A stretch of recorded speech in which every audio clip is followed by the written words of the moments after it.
All right, 347-709-0655 is number down. You're tuned into the hottest station on the Internet Nation. It's your boy Izzy Stars and Soraya Stars. That's right. And I want to introduce to you, for those who don't know, I have the icon, Father Devin, Elite's live on the air with us. Say what's up. Hey, how y'all doing? What's going on? How are you doing? I'm doing fabulously. How are you doing? I'm feeling very honored right now, by the way. I just want to say thank you so much for giving us the opportunity to have you on the show and spread your ballroom scene history and get up and close and personal with you and kiki with you live on the air. So basically that's no problem. I want to say shout out to icon Father Devin Elite. Yeah, because we're trying to encourage the girls, out there to respect the elders and the icons and legends. Let's stop the shade. Yeah, stop the shade. Okay, it's our show. Okay. Okay. All right, but first of all, where you calling out of? Where you calling from? Brooklyn, New York. All right, Brooklyn in the house. I'm from New York. I'm from New Yorker. And I'm from All right, well, so much. We're going to take you back. We're going to take you back to the magical moment where magic still existed in the ballroom scene. No tea, no shade. And we're going to start off with, let's talk a little bit about when you were a child, growing up with your parents as a child. How was that? First, for those who don't know who you are, tell everybody who you are first. Okay, well, my name is Devin Phillips. Known to ballroom. Actually, my name is David Devin Phillips. All right. But for a lot of reasons, I dropped David years ago and just kept Devin. A lot of personal reasons. I was going through some issues with my identity because I didn't like who David was, but Devin was a more savage version of what David should have been. So. Okay. All right. I'm an only child from an ultimately religious family. Okay. And faith plays a very big part in my life even to this day.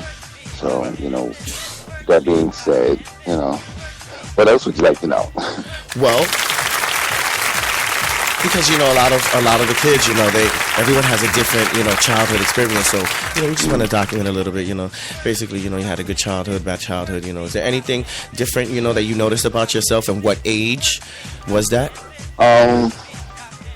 Well, I mean, at the risk of getting a little too deep, but I feel it's always good that people talk about the taboo, the things that people don't speak of, yet we know that it's very common in a lot of, LGBT early youth. And that's, I am a survivor and a victor over sexual abuse. Wow. From the age of 7, literally to almost the age of 18. Wow.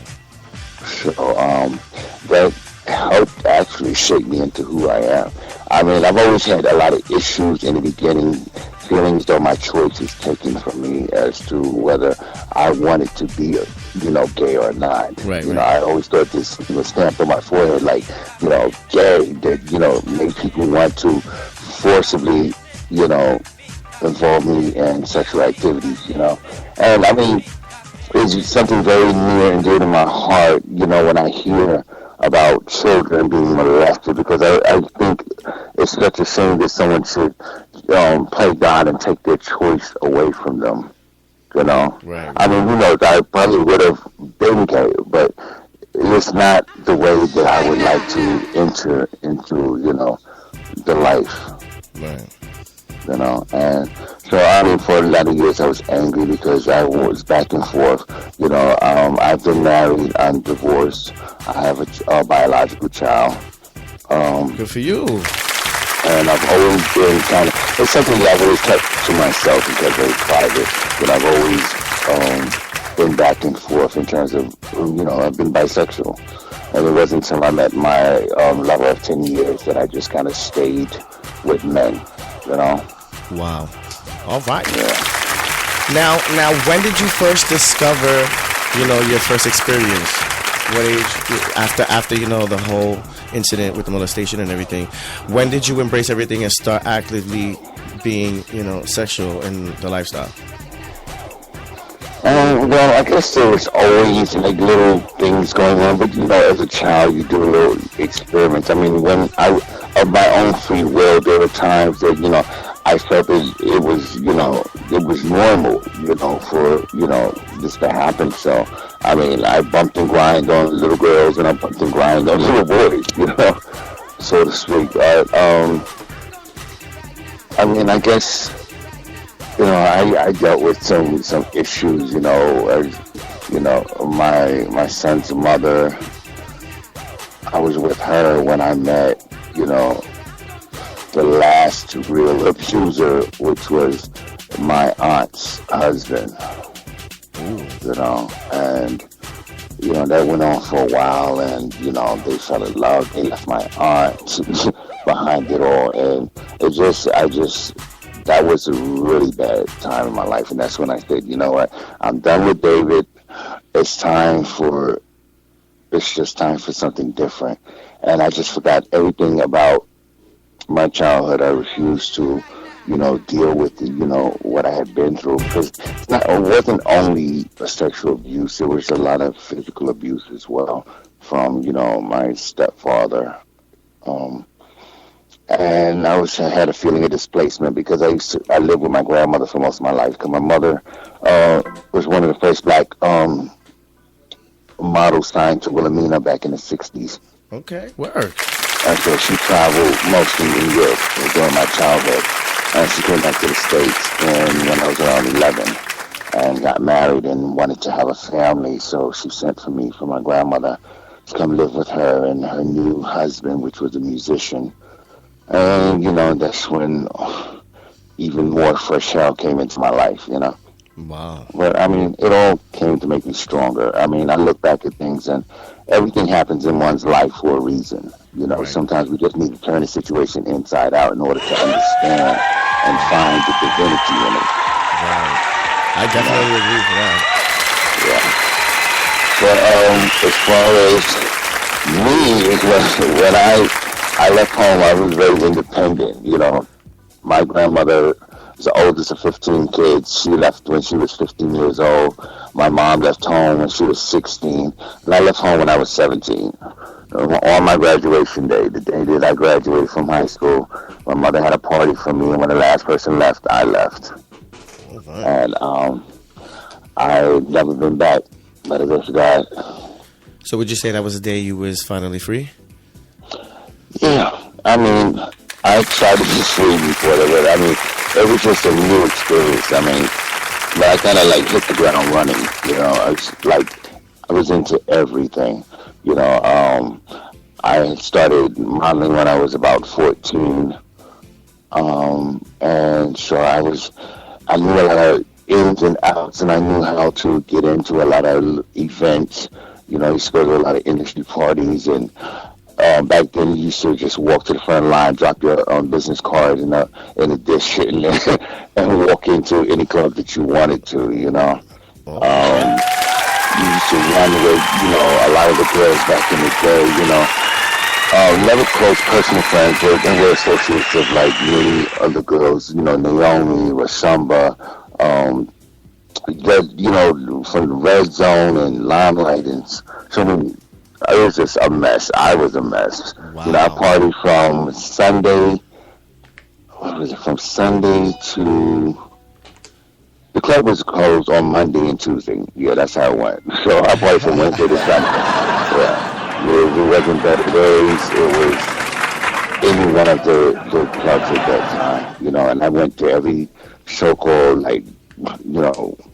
down home gay club you could go to. Sweats, Midtown 43, Better Days, which was the ultimate club back in the day. Better Days. Wow. Yes, shout out to Better There would Days. never ever be a club like Better Days ever on this earth. You know, in the garage. You know, I would go in and come out. It seemed like 2 days later. You know, it was just awesome. It was an awesome time for me. You know, and I didn't really regret anything. Okay, that's awesome. No one's supposed to. I think that's a life lesson learned. It's a privilege. It's a gift. Right. You know what I mean? So, exactly, when exactly did you come into ballroom? How did this happen? Funny story. When I went to school, my first, well, I wouldn't say that was, okay, I would say when I was in high school. What high school did you go to? Wait. What high school did you? I went to George Westinghouse High School, which at the time, the year that I went in, it was an all-male high school. Ooh, school. No, it wasn't as fun as it sounds.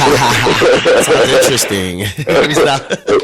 It was all-male. They went co-ed the year that I went in 79, but 1,500 boys to maybe 10 girls, it's still, and by the time I graduated, it was 25 girls maybe, and still close to 1,500 guys.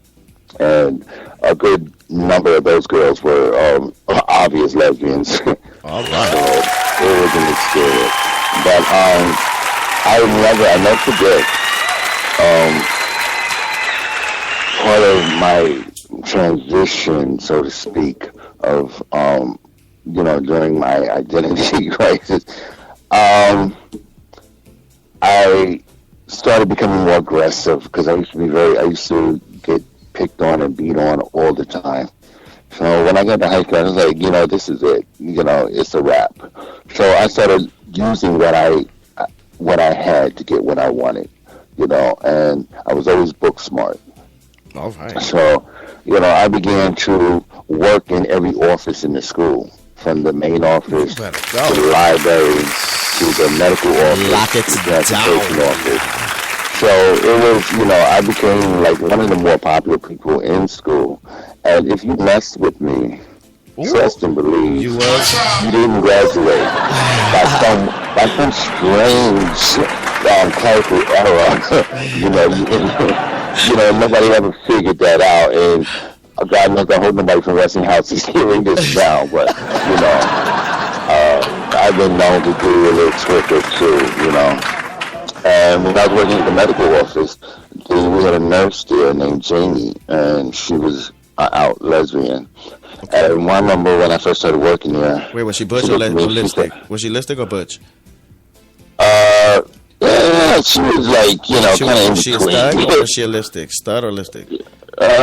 She wasn't sure at the time, but she was leaning more towards a stud, Right. And she said, "Are you gay?" And I said, "I'm not what?"